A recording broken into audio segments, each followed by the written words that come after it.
Our altar flowers this morning are given by Joe Lloyd in honor of July birthdays. Thank you, Joe, for doing that, and Don Webb in memory of Jean. I shall be guided by the Spirit, and you won't carry out your selfish desires. A person's selfish desires are set against the Spirit, and the Spirit is set against one's selfish desires. They are opposed to each other, so you shouldn't do whatever you want to do. But if you are being led by the Spirit, you aren't under the law. But the fruit of the Spirit is love, joy, peace, patience, kindness, goodness, faithfulness, gentleness, and self-control. When I was growing up in a country that had a government that didn't allow people to practice any religion. It was forbidden. And so many people who were people of faith were asked to make that choice, to basically say, oh, I don't believe in God, or they would stick with their faith, but then their children couldn't go to college. They could have gotten fired from their job, and those were some serious consequences, so talk about a difficult choice. I always kind of thought about the people who made that choice and stayed in faith, my grandmother being one of them, and she had so much joy and peace, even though her life was very difficult. And I always thought, how does she do it?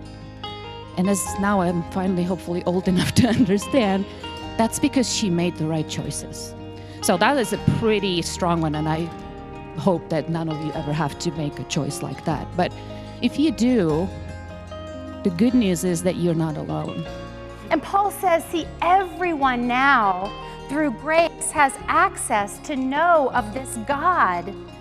Again, up to this point, if you were a Gentile, in order to convert to Judaism, you would have to follow these over 600 rules, which became a non-starter for the Gentiles.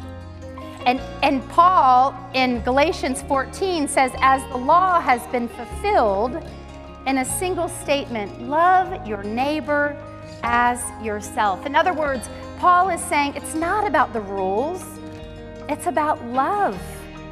And if you follow love, loving God and loving neighbor and yourself, everything else will fall into place.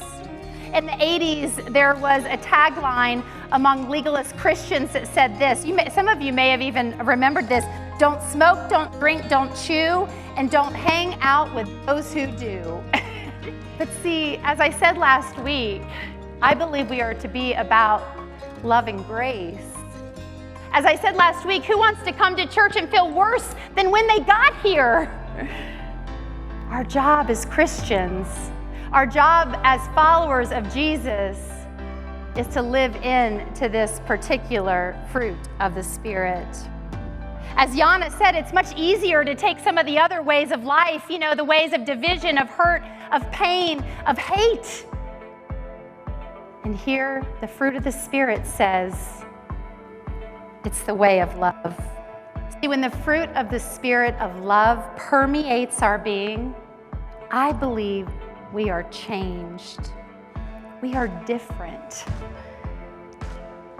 And as a result, the world becomes different too. Even now, as our building serves many in the community, have you considered that our now over-large parking lot has the potential to make life-changing differences for those who are struggling to afford housing? Under consideration here is a proposal to donate up to a half an acre of the north parking lot to an advocate with a focus on developing the property into a housing alternative for struggling families. But as you go, wherever it is you go, remember that God goes with you. Remember that you are a beloved child of God. And so go into the world, my friends, and love, baby, love. Amen.